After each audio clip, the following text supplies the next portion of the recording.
Welcome back to the Obvious Choice podcast. This is a unique episode where I'm going to be talking a bit higher level than I'm used to. We're talking about personal branding. This has to do with content, but it also has to do with running a business, whether you're a solopreneur, whether you're somebody who runs a bigger business of 10, 15, 20, even 30 people. This is a recording, a syndication of an episode that I did with Louis Grenier from the Everybody Hates Marketers podcast. Now, it's particularly fun for me because we actually hired Louis to work with us on brand many, many years ago, and he was present at the moment where I said to myself at the time, we need to make some big changes. He was present at the moment where I made the really hard decision in my head that we needed to let go all of our staff. And he was a big part of building up again. And so in this episode, you'll hear a little bit about that moment for sure, that call that we were all on where people started swearing at each other on the call. It was messy. But you're also going to hear about the whole building back up. And if you're at all curious about a lot of the thought processes and a lot of what I went into to really dial in on my message in order to build up my social platforms when I decided to be the face of my company again, then I think that you'll really enjoy this. So without further ado, this is the Everybody Hates Marketers podcast with Louis Grenier. I hope that you enjoy. I realized just how on different pages people were. I realized how disconnected people were from results. And I realized how many mistakes that I had made. I let my ego take charge. So going back a little bit, I wrote the first ever textbook for online fitness in 2016. From 2016 to 2020, we led the market for online fitness business training. We were basically the only serious offering because the big players just weren't interested in it. It wasn't a big enough total available market. We owned it, man. It was great. But then the shutdowns happened with the COVID-19 pandemic. And all of a sudden, the rest of the world, the rest of the fitness industry needed what we had and what we were uniquely positioned as literally the best in the world to do. It was a proverbial four-leaf clover shoved up my ass. It's the weirdest thing ever to admit. The pandemic was like, if you could have taken a step back and you're like, what is the most random, most unexpected, best thing to happen to this exact business? It's exactly what happened, which is really messed up to admit because so many people were in pain. Bonjour and welcome to another episode of EveryoneHatesMarketers.com, the no-fluff actionable marketing podcast for people sick of marketing bullshit. I'm your host, Louis Grenier. In this episode, you're going to learn how an education business, mostly online, went from losing money to profiting a few $1 million in a year by doing something that they had done before but forgot and then did again, and this time it was successful again. They actually fired their entire staff, did something quite drastic, and now they're happy to report about the success. So my guest today is the CEO of that business, the CEO of the PTDC, the Personal Training Development Center. It's an education business, as you guessed, trained more than 100,000 trainers, sold more than 250,000 books and courses. I'm also happy to say he's a friend, but I am going to challenge him like I challenge any other guest, no friendship for an hour. And he also happens to have my dream body. So don't tell him that. Jonathan Goodman, oh, you're here. Okay, welcome. Bonjour. Let's retrieve the story a bit. So I think the first thing to say is we worked together for a bit of time. So I have some insider view on what happened to the business, a little view. You have most of it. Right before we started recording, you said something. You were working on a book deal. And can you repeat what you said about the very first sentence of that new book?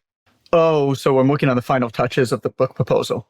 Yes. And what my agent wanted me to put in was like a personal story that talks about, hey, how did the stuff in the book is called The Obvious Choice, which is the same name of my podcast. How did this stuff in the book impact your business and your life? And I was like, holy shit, I've got a story to tell here, man.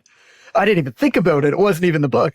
And so the first line of the book is, I'll never forget the moment I realized I had to fire all of my staff. So tell me that moment. When was that? We were on a call together. Oh, yeah. Okay. That was the moment. I'm not playing naive here, by the way. I didn't know that was the moment. No, that was the moment. We want to call together. So we work together. You and I, obviously, you know that. But we worked together for 3 months, 4 months, something like that. And that was the end of a long, painful journey where we had tried to hire all these consultants. Basically, we tried to hire all these consultants for solutions before we actually understood what our problem was.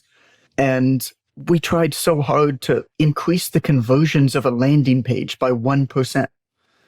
That ain't going to make a fucking difference. All of these solutions and all of these great consultants, and they did what we hired them to do. But we were hiring them thinking about the solutions, not working backwards from the problems. And before we hired you, I remember having a conversation with you and challenging you. I was just like, so everybody here tells us that they're going to make all of our dreams come true. Like, I call bullshit. What are we doing here? And we ended up working with you. And the last call, because you forced us to really ask questions, the last call actually was our head of marketing, our general manager, and our creative director were swearing at each other on the call. I was so awkward. It felt I'm happy to say it was the most uncomfortable call I have ever been on as a business owner, like helping others. Honestly, you could feel, even though we were on Zoom, you were all in mostly Canada and I was in Dublin, and I can still smell the fucking tension in the air. And it was unreal. I didn't even know how to handle it. So before we go more into that story, just let's set the context. At the time, the PTDC had roughly how many people in the team? Oh God, 15, somewhere in there. I don't remember exactly how many was there, but we also work with a lot of contractors and full-time contractors and coaches. So if you look at everybody who was working for us, it was close to 30, but... Okay, yeah. So close to 30. And you don't have to say the exact figure, far from it, but roughly how much revenue are we talking about for the business? 3.5 million. Okay. If I had to like simplify what you do, you help personal trainers to build online businesses. We support people who work in fitness is the way that I describe it. And so at that point, there was basically 3 arms to the business. There is book publishing. So I've self-published books. I've sold like 190,000 self-published books to the people who work in fitness. There's certification. So we built the first ever certification for online fitness. And then there's mentorship, which is a higher level. And the mentorship is a very interesting bit because it was like the bastard stepchild of our business for a couple years. But it was also providing all of the profit and the cash to run the rest of their business. And we were like ignoring it. And one of the big changes that we made was realizing like, nah, this is actually the business. Why don't we put this front and center? So we talked about that. And now we've since built a software platform as well. So we also own a software platform with about 32,000 users in the first year. So let's go to that call. In that call, it was the last call that we had. And we had a few calls where I was giving you actual homework to do, actual real fucking exercise to do. And then you had 2 weeks or a week to get shit done. And then I would ask you why the fuck isn't it done or it's not good enough or whatever. And so that was the last call. And so what made you realize, actually, I'm going to have to start over? I think I just realized that we were working really, really hard on all of the wrong things. It wasn't necessarily that call. I mean, that call was when things came to a climax for sure. I realized just how on different pages people were. I realized how disconnected people were from results. And I realized how many mistakes that I had made. I let my ego take charge. So going back a little bit, I wrote the first ever textbook for online fitness in 2016.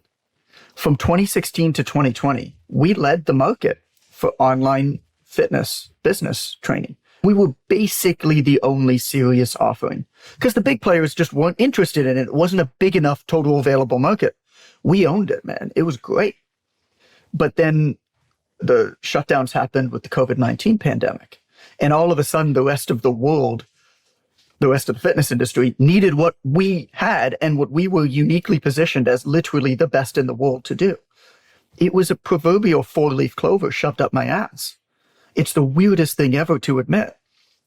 The pandemic was like, if you could have taken a step back and you're like, what is the most random, most unexpected, best thing to happen to this exact business? It's exactly what happened, which is really messed up to admit because so many people weren't paying. And so the first week that the shutdowns happened in March of 2020, we did 5,600 sales of our products and courses in the first week. It was just like, and that's good. Whoosh, and like no advertising. Like no advertising. It was just everybody who was interested or had already been listening to a thing, all of a sudden now this was the most important thing in the world for them. And then the rest of the industry started to catch up, and everybody with 10,000 Instagram followers became a business coach, which is fine because the total available market was still artificially high. And so we were fine. But I got all cocky and I started doing what I thought that you should do in business, which is I'm going to read scaling up. I'm going to read the EOS system. I'm going to implement all of these things, which all these fucking books are made for companies that are way bigger. Like none of this stuff is for most people who run businesses, let's be honest, which is why I'm writing the book that I'm writing right now. And so I started doing all these things, and then I wanted to brag to my buddies that I hired all these fancy people away from other companies. So I started hiring all these expensive staff, the VP of product from this big company, the head of marketing from that big company, and I'd be paying these people $150,000, $200,000 a year or more. And what I didn't realize is that these people were absolutely the right people, but I was hiring them for the wrong job. They were the right butts in the wrong seats. I was hiring them to work in a very small, very nimble, very aggressive company where everybody had to be thinking about the bottom line, where everybody had to be thinking about, hey, what you are doing, how is that going to affect revenue and quality of product? These people were coming from huge organizations where they were somewhere in the middle, where if they did their job, somebody else paid attention to all that other stuff. Super smart people, some of them. You worked with some of them. Really smart people, tried really hard. They just weren't the right people to work in the kind of company that I had. And so after a lot of time, we realized that.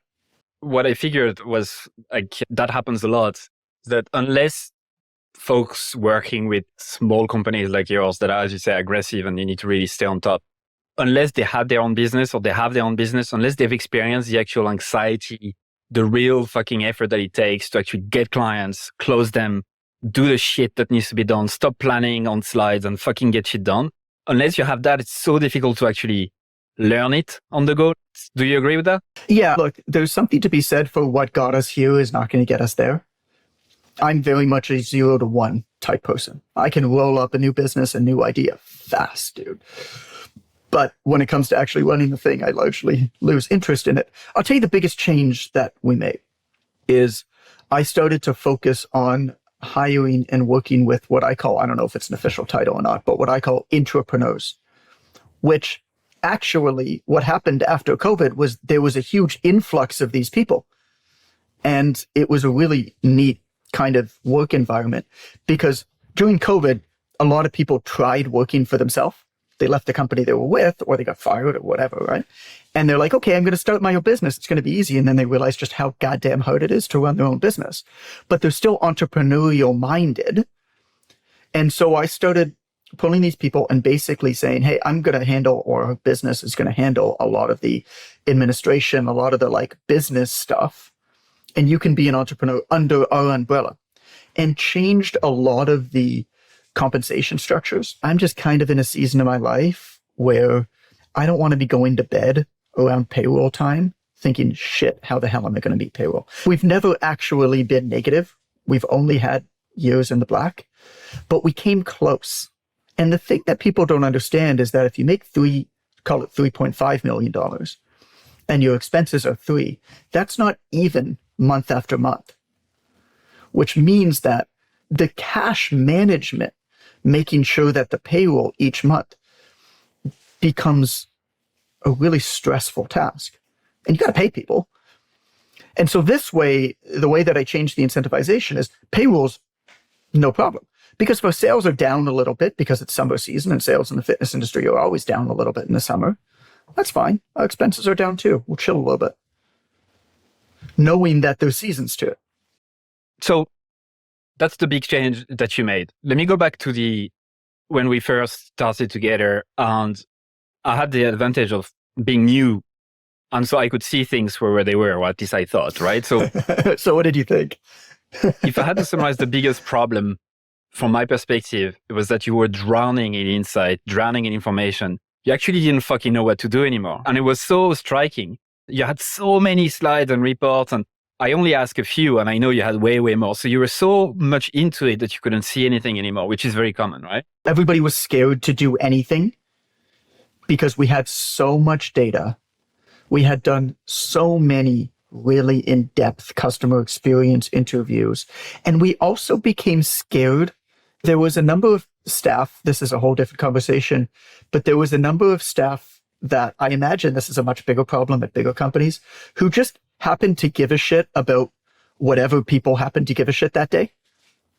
And so I don't even have opinions on a lot of it, but these staff were very vocal because we have a public platform. These staff were very vocal and got very upset if we didn't immediately make a statement about how we support X cause that people are supporting that week.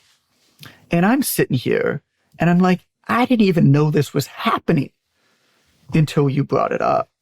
I can't go out and make a statement. I'm not educated in this thing. And so there was also that where there was just so many different people who wanted us to just be nice and say the right thing. And it came to a head. I had 3 copywriters writing in my voice, sifting through all of this data at one point. I'm a writer. I've written 11 books. Why the fuck are there 3 copywriters writing in my voice? That's what I should be doing. But we were just worried about being too nice. There was another thing that you were doing. You were also in charge at the time of the curriculum of the new courses you were developing and all of that. So you were really much behind the scenes working on the critical product development stuff. While, as you said, it was very obvious from the first time I met you. It's quite easy to see with the benefit of hindsight. But like, as you said, 11 books written, like you're very easy to talk to, like you're a great public speaker. You know how to communicate. You have a persona that people love, all of that. And yet you were behind the scenes, right? So you were drowning in insights. You were afraid as a team of doing anything that rocks the boat, that stands the fuck out in some way, shape or form.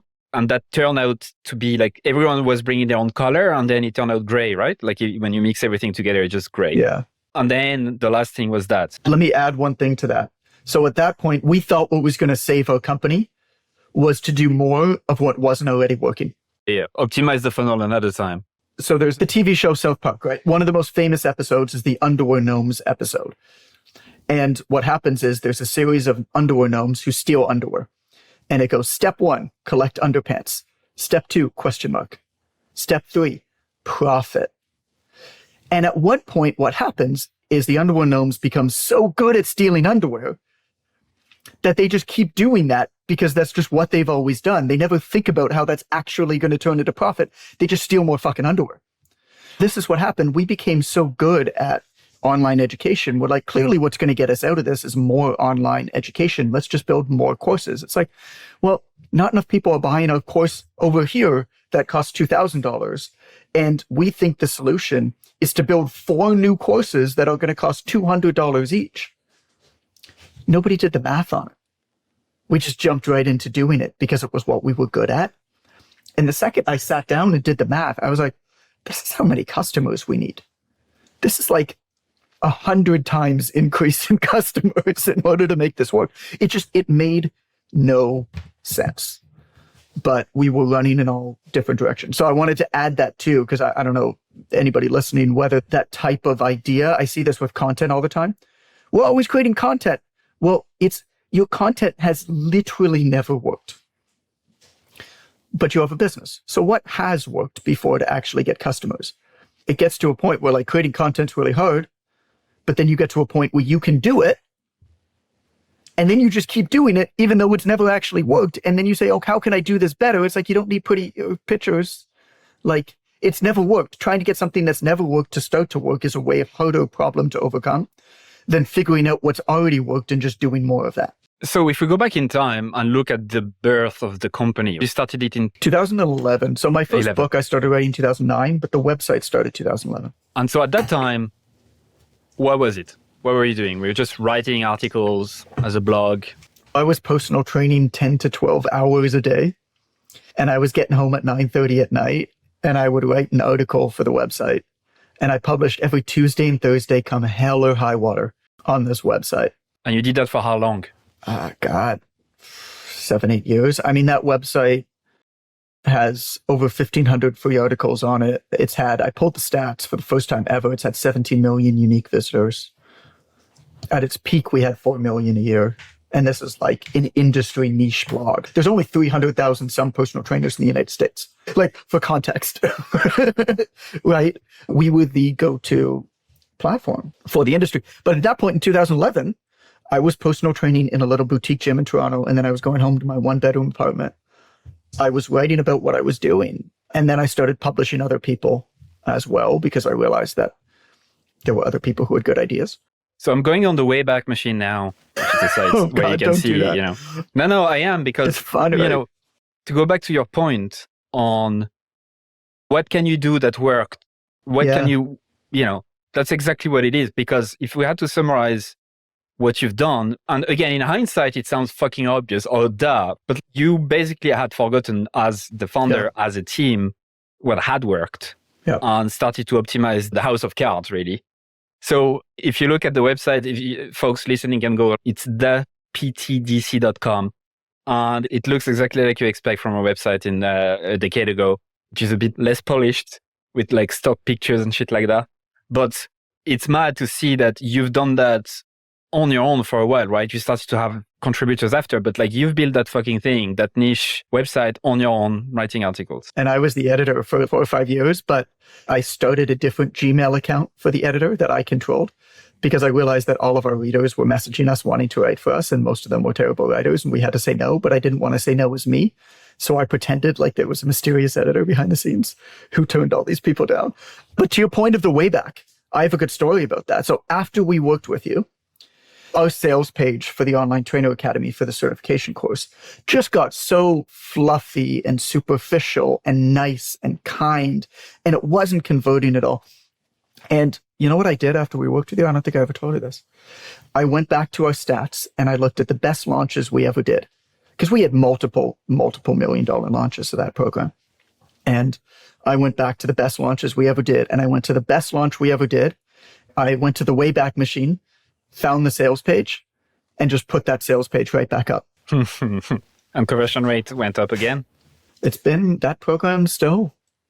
To think, like, to have a 10-year-old course on the internet and to have it still sell week after week, month after month. It's like being a fucking dinosaur. Like, it's old. It's unheard of.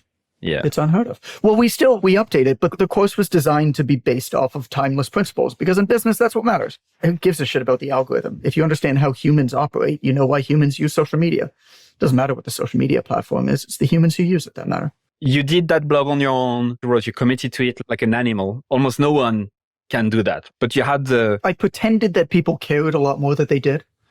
I was like, oh, if I don't get this up and email it out for 6 a.m. on Tuesday, people will notice. It's like, nobody's reading this shit. Nobody will notice. But well, clearly they started to, right? They started to. Your discipline, I think what you've learned from discipline of training, you apply that to online, like discipline of writing, the discipline of doing the reps, right? Which is the name of your... It's all the same. Of your newsletter as well, right? You did the reps. Well, it's rep by rep, day by day. People become so obsessed with trying to find the best way to do something these days. What I am trying to help more people understand is that even if you find the best, you won't even recognize that it's the best, and you'll change anyway.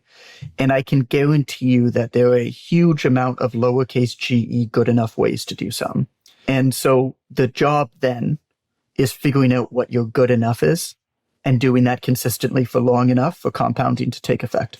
My first blog that I created in French was 13 years ago. It was called Le Grenier du Net, the attic of the web, because grenier, it means attic in French. Don't know if you know. I didn't.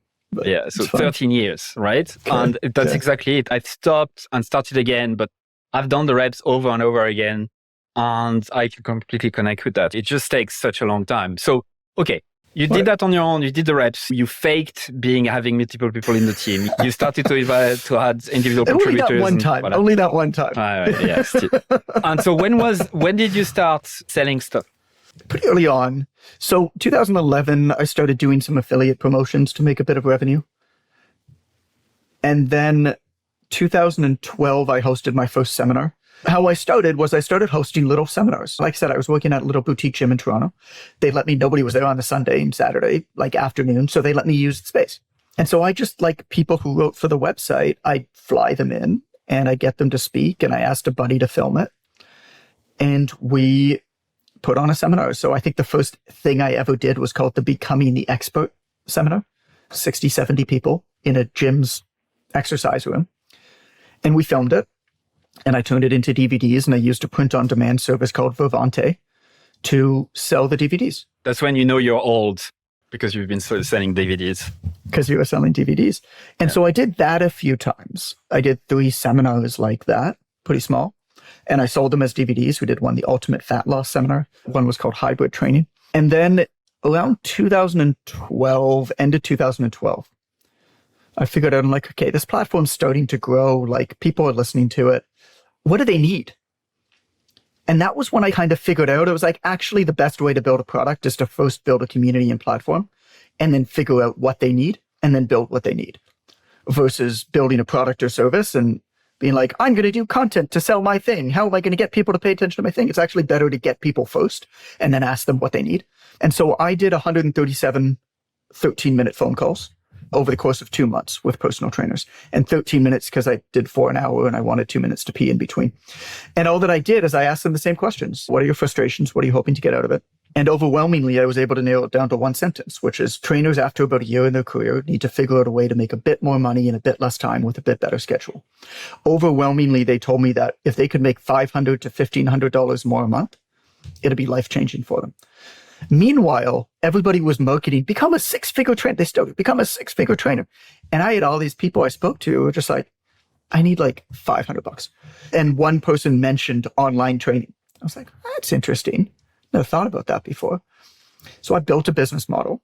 I offered 24 people for a beta group of this business model. And I took them in, and 22 finished it, took in feedback, and turned that into the first ever course for online fitness business, which at that point was called 1K Extra. It was about how do you make $1,000 extra based off of exactly what we talked about. 1K Extra was sold between 2013 and 2016. We did 2 launches a year. And every single time we took in feedback. And then we actually watched how people used and didn't use the materials. So I had my VA friend people who took the course on Facebook and watched how they were using and not using the materials. And we kept iterating on them over and over and over and over again. I hired the senior course developer from Yale University. I hired a PhD in distance course learning design to iterate on the actual learning methodology of the program, and then eventually evolved it into the Online Trainer Academy, which was the first ever textbook for online fitness in 2016. And we did some other stuff in there too. Like I hosted 2 conferences at the convention center in Toronto that kind of grew. We did a bunch of other digital programs and stuff. But this is like the story. You just do a whole bunch of shit, and really only one of them needs to work. I've written 11 books. Sounds impressive. Only one of my books really sells. And that's the first book that I ever wrote. Sold over 7,000 copies this year of a book that I wrote in 2011 and self-published. It's just like, you got to do a lot of things, but you really only need 1 or 2 of them to work. Yeah. And then when it works, you need to fucking triple down on it. And then you work at it. Yeah.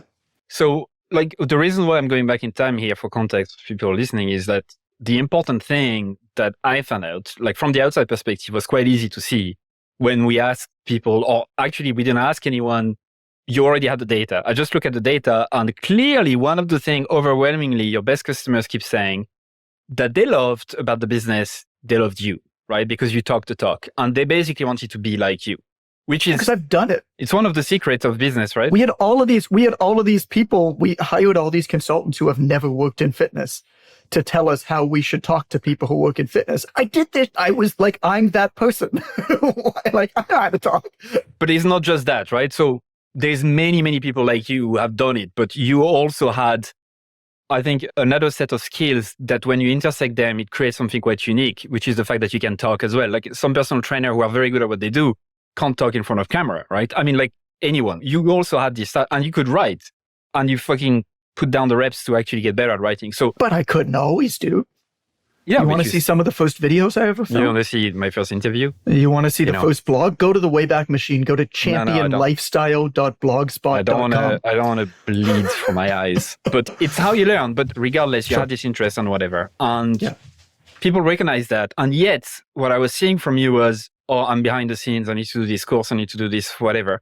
You were trying to grow the brand, like the PTDC as a brand. So you were trying to push those through social, like the logo through social and whatever. And that was very easy to say. The strategy here was 3 words. That's what I like about when you execute the fuck out of something, you can summarize it very, very fast. The strategy was, do you remember what it was? No. What I told you should be doing? What was Make John visible. Oh, do you remember? Fine. Yeah. That's it. It's as simple as that. And I know in hindsight, people listening might be, oh yeah, duh. But it's important to recognize from your side, right? Which is you've built an incredibly successful business. You hired the right people as you thought, but yet it was so difficult to see what to do next. And to use another word that is quite popular nowadays, it's like personal branding. So we put you back in the center of the fucking business. And the only thing that you were tasked to do was, I need you to be on as many podcasts as possible. I need you to fucking post as many things as possible. And now, do you remember your Instagram following then and now? I ignored Instagram basically. It was like 19, 20,000. And now it's nearly 200,000, right? Yeah. Yeah, I ignored it. But I did what I thought that I should do as a successful business person. And again, this is why I'm writing the book that I'm writing now. This is how I'm pitching it. There are not business books that are written for people like me. I read everything you're supposed to read. I listened to everybody I was supposed to listen to, and they sent me down the wrong path. You don't work in your business. You work on your business. You remove yourself from your business. You scale by delegating. Nah, that's not why I mean, some of it you do delegate, right? Yeah, sure. Fine. But for the most part, one function of a business, I don't automate anything. The main thing that you've done is keeping the core of the business to you, which is like, at the end of the day, if there is demand and you capitalize on it, your only job is to bring fucking customers. And then you serve them. I wouldn't say that's the easy part, but you don't have that many problems when you have a flood of people wanting to work with you. It gets easier. Yeah, yes. What I realized was that the Personal Trainer Development Center or the Online Trainer Academy or Quick Coach or software, all of those independently, if they try to market to generate customers for their thing, it's a very difficult problem to overcome. And I've come to accept in business that intelligent people often try really hard to solve way too hard problems when there's much easier solutions or easier problems to tackle. And a really hard problem is, how can I make this faceless, nameless brand notable and meaningful and create a community around it? It's really hard and very expensive. But if you have a personal brand, you can use that personal brand to feed everything. I don't have a single marketing person on staff, not one. I haven't run a paid ad for 3 years. And the only thing that I do is organic content, my personal name. Now, I'm not saying this is optimal. Like, we do better with paid ads, but like, I'm good. Like, we're fine. Like, I want a simple business now. And we're feeding my books, which are selling better than ever, the certification, the mentorship, and we've been able to generate 30-some thousand users of the software platform. And none of them have a single marketing person or element or team or advertising in any way. It just doesn't exist. Go to the Quick Coach Instagram account. There's 9 posts. It's just like me basically saying, hey, we did this thing. It's just because everything, when you have that focus, especially around a human that people connect to, around where the businesses are congruent around the purpose and the outcome and the audience and the reason for existing. Like, why are you doing this thing? And is the business congruent to the messages you're saying and what you believe in? That one person all of a sudden can feed all of these businesses. And then you can decide afterwards whether you want to grow it from there. In the season of my life with 2 young kids, I'm good. Maybe at one point I'll decide to go hard again. I don't know. You'll figure it out. But like, I remember the exercise we did briefly as well, to go back in time and to see, why the fuck are you doing this? Why Because you were, I don't know if burning What did out I was say? the right... What did I say? Well, I don't think you knew at this point, right? I think everyone was a bit lost and burnt out, or at least mentally very tired. And so I hired very skilled people who were older and more mature and had been in business for much longer than me, who came from companies I admired, who had high-ranking positions at these companies. And I felt it was my responsibility to trust them to do the work that they were hired and let them take the reins, even if I didn't quite agree with the decisions. I hired them because of them, because they were really smart. And I needed to give them the time to prove it. So you had a page on the website, positioning statement, and it said, for personal trainers that want to achieve career and financial success, our content focus on the personal trainer's point of view, providing them all they need to know information which ranges. I think there was another page. There was another. What are you reading? I'm reading an old page that you had written. Like the Wayback Machine. Yeah. Don't worry, that's not your current website. But I remember that we looked at one of the page, maybe it was the about page, and there was an entire paragraph where it was the product you basically, page. Yeah, you were like, fuck, that's it. Actually, that's what we need to fucking say. But we had forgotten. So that was a good moment. Let's talk about a bit of action. It was the product page. It was the page that listed all of the things we sold. And at the top of it was a picture of my face that basically said, all of these things are things that I've either built or I really support. And I give my word that they're only of the highest quality. So let's talk practically about the steps you took, because it's one thing to talk the talk and say all of those stuff. Like, it was very easy for me to come in and say, this is what you should be doing. I had the very easy job. You had the difficult fucking job of actually taking the decision and fucking putting down the reps. So beside letting go, unfortunately, of your staff and all of that, practically speaking, what did you do on day one, the first day of the rest of your life? This is where the story really sucks. In and around the same time that all of this was happening, my wife got diagnosed with cancer out of nowhere. Out of nowhere. I felt like the walls were closing in. And I couldn't, metaphorically, I couldn't breathe. We had payroll coming up month after month. It seemed to come faster and faster each month than it did the month before. Most of our business was on payment plans. And so we were fine for the time being. But it was very clear that we weren't replacing canceling payment plans at anywhere close to the same rate as they were canceling. And so we could look at it. I was like, okay, September, I'm screwed. December, I'm really screwed. January, I'm royally fucked. You could look at it at a calendar and be like, this company's bankrupt in January. Unless I dip into the savings and all the money I've put away over the years. But why would I do that if the trajectory is so negative? And then at the same time, all of the stuff was happening out with the family. So I just needed to create space. The first step was space to breathe. Space to breathe. And that was when I made the really hard decision to let go all of our senior staff. And that's not a decision that you, make lightly. Like, I was crying on the phone with a couple of them because we failed. But it's also not a decision that happens quickly. I had to engage an employment legal team.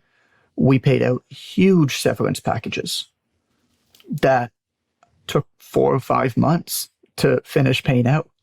And at the same time, we had all these contracts with all these other, call them provider consultancies. So I had to go to all these companies and basically beg to get out of them. And basically all of them did let me, except for Ring Central. Jokes. But all of this was happening.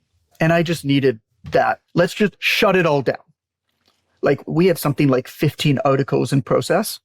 I just cut all of them and we paid a kill fee to all of the writers who were writing the articles and just said, really sorry. We just stopped because I needed some time to figure it out. And then the first step that I took was I went on 70 podcasts in about a month and a half. I sent a message to our entire community and I said, if you have a podcast, I'd love to appear on it. I don't care if you have 0 listeners. I don't care if you create a podcast just to have me on. I want to be on it. And many people did. There was 2 reasons that I wanted to be on these podcasts. One was just, I want to connect back with our community.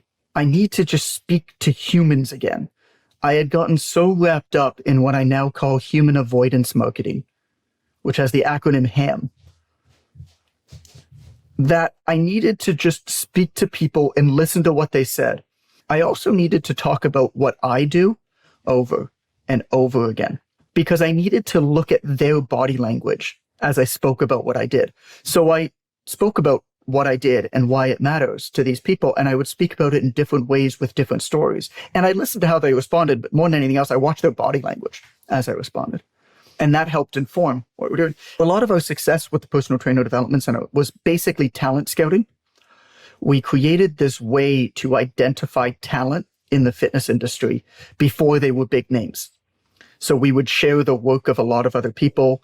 We would publish writers. We were often the first site that would pay writers that were new. And then 5 or 6 years later, they're now big names in the industry, because there are just certain things that people do where you can identify, you're like, yo, this person hasn't been discovered yet, but they're good. Like, you can tell. And somebody who hosts a podcast, I don't care if your podcast has listeners or not, because I'm not looking to get on the podcast to access your audience. I want to get to know you. Because if you have a podcast, it shows me that you're willing to take an extra step to figure out what you're doing. It doesn't take much to be different. Go hiking in any national park in the United States, right? There's one parking lot, there's one main pathway to one viewpoint. 98% of people stop at that viewpoint. You go 2 minutes past that, you got the whole park to yourself. That 2% are the people who start a podcast. It's not hard to start a podcast, but it's a little, you got to figure out some stuff. So 70 podcast interviews in a few weeks. What else? That was my life for a few months. And then I just needed to create a really simple way to be consistent with content. I had to figure out which platform to be on, first of all. And so I changed my newsletter. My email newsletter, I wanted to keep in constant communication. But I said to people, I'm sending one email a month. Because at the beginning, I needed to just do something that I was going to reliably be able to execute on. So I sent out one email a month to the newsletter because I knew that I could do that. And then I chose one platform to make my central social media platform. And I pretty much ignored everything else. There was some syndication here and there, but I didn't put any pressure on it. I was like, one place is going to be my community. And I decided Instagram for a combination of Instagram is just a good place for the fitness industry. But anyway, Instagram was good for brand, right? For getting shared, and it's good for the fitness industry. But I was like, I'm not going to sit here and figure out the best camera. I'm not going to figure out how to make the best reels. I need to play my game. There's a lot of people out there that are trying to play the game of influencer. And the thing is, either some combination of and or you're not good looking enough, you're not good enough at video quality, you're not entertaining enough, you haven't been doing this long enough. At this point now, if you're trying to compete on production quality and entertainment value on social media, you're going up against full production studios of people who grew up with this. You're fucking fucked. You have no chance. Especially in fitness. I mean, especially in your industry, which is really about appearance and all of that. It's crazy. Like, the quality is mad. So how do you beat Michael Jordan? You sure as hell don't play basketball. You play your own game. And you invite people into your own game that benefits the skills that you bring to the table. And I was like, I can write. I have written over 10 million words for the fitness industry. Without AI. Without AI. I've still never written anything with AI. And so I'm at the point now where I'm fairly confident in saying that I can write as well or better than anybody in my industry for my industry. And that's not like I'm not naturally talented. That's I've written 2,000 to 3,000 words for the fitness industry every year for the last 12 years. You can't not be good at something when you've done it that many times. And so I started. I was like, I need the same type of thing as the email, right? I need some way to just get this stuff up all the time. So I just wrote on Twitter, I screenshotted it, and then I posted that on Instagram. I was like, this is janky. I don't care. But I also know enough from copywriting and advertising, because that's something that you've studied for a long time. I've studied forever. It's often the uglier stuff that actually works better. And what actually matters is the quality of the message. the trappings of the message matters much less than the clarity and the quality of the message. And oftentimes what happens is people get so wrapped up in the trappings of the thing that they forget to pay enough attention on the quality, or the trappings diminish the overall clarity and strength of the message. Or you just get so goddamn wrapped up trying to figure out the best lighting for your Instagram reel that 4 hours later, you're sitting there with that. So I just started posting on Instagram. I didn't really know what I was going to post about, but I started posting a whole bunch of different messages. And then when stuff worked or a message seemed to hit, I just wrote more about that. And now I'm at the point where I have a big enough bank of stuff. It's actually pretty rare that I post new stuff, that I create new content. So now you just repurpose. It's the same. It's just repurposed. Yeah, it's repurposed. The same thing every 2 or 3 months. I think this is the best way to end our conversation. Thank you for being so open and honest with me today. I'm sure folks will absolutely love the insights that you share, because there's so many. Where can people connect with you, learn more from you? We talked about all of those stuff, but to summarize. Instagram is the best. At It's Coach Goodman is the best. I have a podcast. It's called The Obvious Choice. That's also the title of my next book. And we love it if you checked out the podcast. If you kind of resonated with some of the themes of what I was talking about here, then I think you'll like the podcast. Well, thanks, man, once again. Of course.